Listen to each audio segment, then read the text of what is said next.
آج پھر حدیث شریف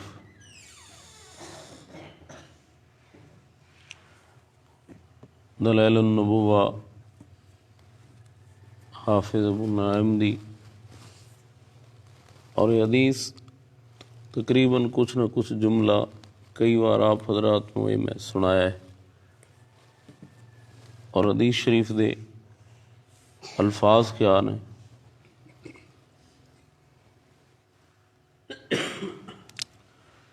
رسول اللہ صلی اللہ تعالیٰ علیہ وسلم نے حضرت عباس رضی اللہ تعالیٰ عنہ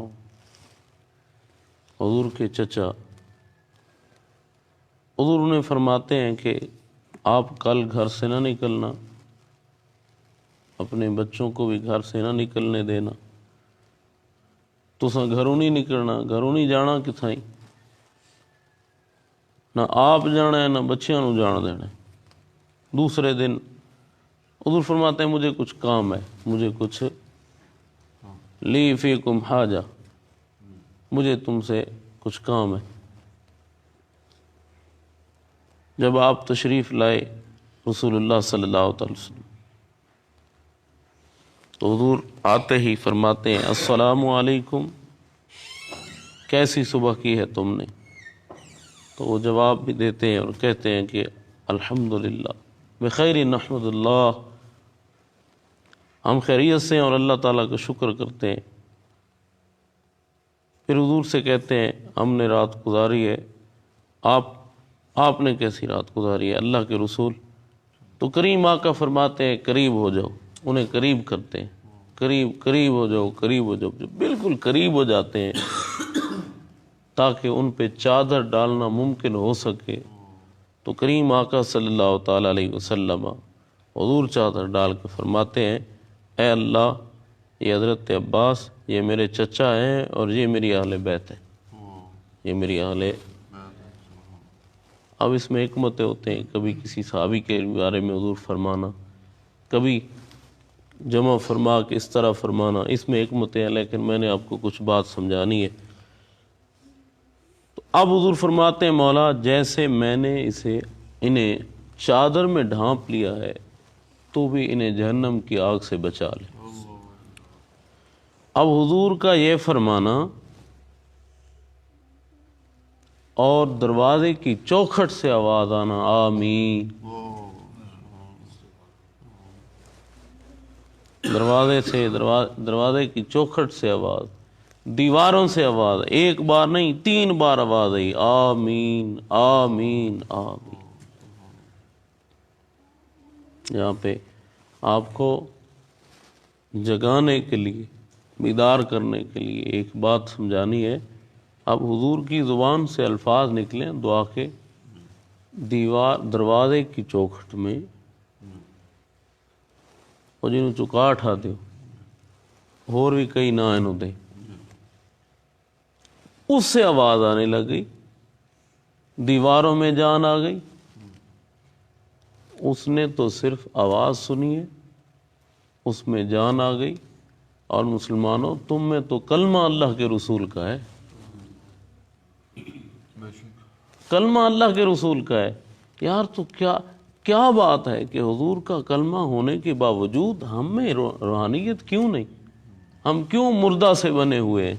کلمہ محبوب کا کلمہ ہونے کے باوجود، محبوب کا پاک نام ہمارے دلوں میں ہونے کے باوجود، تو حضور کے نام کی قوت تو بے شک ہے، سمجھنا ہمیں ہی ہے کہ ہم کسی اور رخ پہ ہیں۔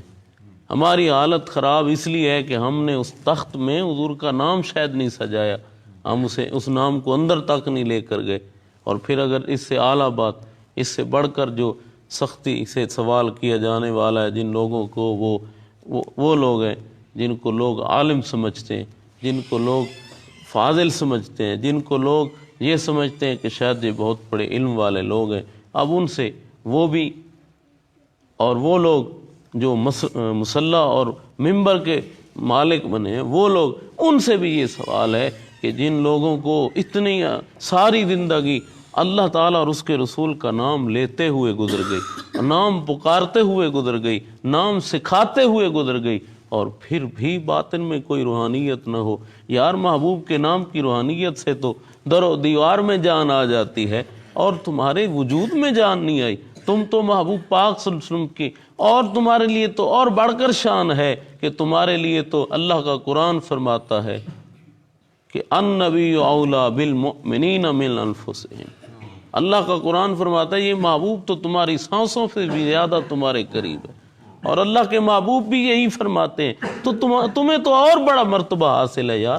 تو کیا وجہ ہے تم میں روحانیت کیوں نہیں؟ کیا وجہ ہے کہ تمہارا باطن مردہ سا کیوں ہے؟ کیا وجہ ہے کہ تمہارا باطن جو ہے اس میں اندھیرا ہے؟ کیا وجہ ہے کہ تمہیں خیال بھی نہیں آتا کہ اس دل میں اس تخت پہ کس کا مقام ہے، کس کو اس تخت پہ رکھنا ہے؟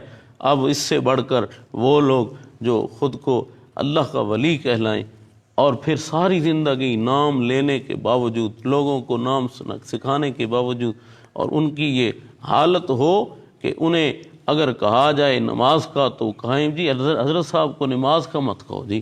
اب اگر انہیں کہا جائے، ایک ہوتا ہے مجذوب، ایک ہوتا ہے ہاں جی مجذوب، وہ ہے جس کی عقل پہ وہ حالت ہے، آنکھوں ولایت کے وہ ایسے مقام میں ہے، یہ انہیں آنکھوں کہ ایک بندہ ہوئے بچہ جو کرے، چھوٹا بچہ ہوتا ہے نا، وہ جو کرے اس تے قلم اٹھے ہوئے، پاگل جو کرے اس تے قلم اٹھے ہوئے، مجذوب جو ہے اس سے قلم اٹھے ہوئے. تو اب وہ نماز اس کا نہ پڑھنا اس پہ فرض ہی نہیں ہے، سمجھو اس کی جو حالت ہے. لیکن ایک بندہ ہے، اسے نماز کا کہو، اسے تکلیف ہوتی ہے، اسے کہو حضرت جی اپنا حلیہ جو ہے ذرا اسے درست کر لو، اسے تکلیف ہوتی ہے، اور وہ خود کو اعلیٰ درجے کا اللہ کا ولی کہلائے. ہم تو یہ پوچھتے ہیں جناب کہ اگر آپ کے دل میں اللہ کا اسم پاک ہے، اللہ کے محبوب کا نام پاک ہے، ان پاک ناموں کے باوجود، ان پاک ناموں والی ہستیوں سے تعلق کے باوجود جناب نہ تو ظاہر پہ نورانیت ہے نہ باطن پہ، وجہ کیا ہے؟ کیا وجہ ہے؟ اور محبوب کا نام جو ہے بار بار زبان سے نکلتا ہو اور دل نہ بتائے، وجود نہ بتائے کہ اس میں حضور کا نام ہے. کاکھ سواد نہ نسری اندر تے کھنڈا وی چکھ ڈٹھیاں. کہ فرما میاں صاحب، کاکھ سواد نہ نسری اندر تے کھنڈا وی چکھ ڈٹھیاں، انہاں ساریاں چیزاں نالوں گلاں سونے دیاں مٹھیاں.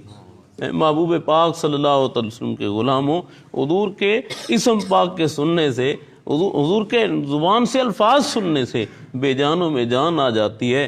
محبوب کا اسم، حضور کا نام جن دلوں میں واقع ہی ان کے دلوں پہ تخت ہے، جن دلوں میں محبوب کی ذات پاک کو وہ سمجھتے ہیں کہ حضور ہمارے اندر ہیں، وہ شخص جو ہے وہ زمین کے جس کونے میں ہو یقیناً اس کا دل زندہ ہے، اور اس کا وجود بتاتا ہے کہ وہ شخص ہے جس کے اندر اس کے محبوب تشریف رکھتے ہیں. اب کائنات کے دنیا دار لوگ اگرچہ اسے، وہ جس طرح حضرت ویسے کرنی رضی اللہ تعالیٰ، لوگ کہتے تھے یہ تو پاگل ہے معاذ اللہ. اب حضرت ویسے کرنی کا مقام دیکھو، کریم آقا صلی اللہ علیہ وسلم نے کس شان سے نوازا. کیوں؟ حالانکہ وہ کام میں مصروف ہیں، حالانکہ وہ دنیا داروں کی نظر میں تو پاگل سے سمجھتے ہیں انہیں، لیکن ان کی حالت یہ ہے کہ جب ان سے ملنے آئے گئے حضرت عمر پاک رضی اللہ عنہ، مولا علی سرکار، تو ان کو نماز کی حالت میں پایا. اور رسول اللہ صلی اللہ علیہ وسلم کے غلاموں، مقام جس کا یہ ہو کہ حضور صحابی کو فرما رہے، اور وہ بھی اتنے بڑے مقام والے صحابہ کو حضور فرما رہے کہ تم نے جانا ہے. اور رسول اللہ صلی اللہ علیہ وسلم کے غلاموں، بات کیا تھی؟ حالانکہ وہ کاموں میں مصروف تھے، حالانکہ وہ اپنی والدہ کی خدمت میں مصروف تھے، پھر کچھ کام میں مصروف تھے. وجہ کیا ہے؟ کس وجہ سے حضور نے ان کو بھیجا؟ وجہ یہ ہے کہ وہ چاہے جس میں مصروف تھے، دل میں محبوب پاک تھے ان کے دل میں، ان کے تخت پر جو باطن کا جو تخت ہے اس پہ انہوں نے اپنے آقا کو رکھا ہوا تھا. تو اس لیے کائنات میں ایسا مقام پایا ہے کہ جب بھی کوئی حضور کا امتی بولے گا تو محبت بھرے الفاظ سے بولے گا، اب ایسے کرنی وہ ادب کے ساتھ بولے گا، اور سننے والا جس صدی میں بھی پیدا ہوگا ہوا حضور کا امتی تو نام چھیڑنے کی بس دیر ہے. جب ویسے کرنی کہا گیا دل کے کان کھل اٹھیں گے، سنیں گے کہ کیا ذکر ہے ویسے کرنی کا. اصل بات جو ہے اس کی طرف آؤ. محبوب کے الفاظ سن کے بے جانوں میں جان آ جائے، محبوب کے نالین جہاں لگے تو پتھروں میں جان آ جائے. محبوب کی زیارت کرنے سے، محبوب کے الفاظ زبان سے سنتے ہوئے، نکلتے ہوئے پتھروں میں جان آئے، پتھروں کی طرف سے سلام آئے، حضور کا امتی تجھے بڑا شرف حاصل ہے، محبوب کے غلاموں تمہیں بڑا شرف حاصل ہے، تمہیں غلامی ملی ہے حضور کی بغیر دعا کرنے سے، حضور کی امت میں ہم سب ہیں بغیر رغبت رکھنے کے، تو اتنا بڑا جب انعام ہوا ہے اس انعام سے فائدہ حاصل کرو۔ اس محبوب پاک کریم آقا صلی اللہ علیہ وسلم کو پکی سچی نیت سے تم اپنے دل کے تخت میں لے آ کر کو تو دیکھو، پھر دیکھو تمہارے ظاہر کا کیا حال ہوتا ہے، تمہارے باطن کا کیا حال ہوتا ہے۔ جس طرح کعبہ شریف کی طرف ہر پوری روئے زمین کے لوگوں کا منہ ہے، اے مثال سمجھو، جس طرح کعبہ شریف کی طرف پوری روئے زمین پہ مسلمان جب نماز پڑھتے ہیں تو اس طرف منہ کرتے ہیں، جس بندے کے اندر محبوب پاک صلی اللہ علیہ وسلم اس کے دل کے تخت پہ ہو، اس کا دل جو ہے وہ آباد ہو حضور کے ساتھ۔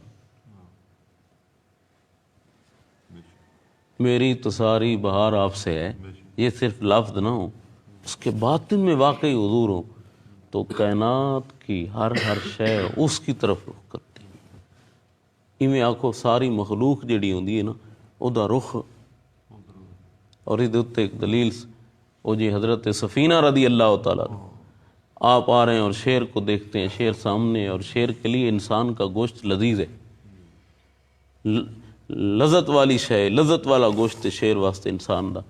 شیر کھڑا ہو گیا، اب جو کھڑا ہو گیا کس ارادے سے کھڑا ہوا، حضرت سفینہ فرماتے ہیں یا ابو الاسد انا مولا رسول اللہ صلی اللہ علیہ وسلم، اوے شیریا، اوے میں اللہ دے رسول دا غلام ہوں، تعارف دیکھو، میں اللہ دے رسول دا غلام ہوں۔ شیر نے اپنے سر کو جھکا لیا، وہ جانور جس سے لوگ ڈر کے بھاگتے ہیں کہ وہ تو نہیں رعایت کرتا، وہ تو دیکھتا ہی نہیں ہے کون ہے، کھا جاتا ہے، اتنے ہی لفظ سنے، او شیر میں اللہ دے رسول دا غلام ہوں، یہ بات سنی تو سر کو جھکا لیا۔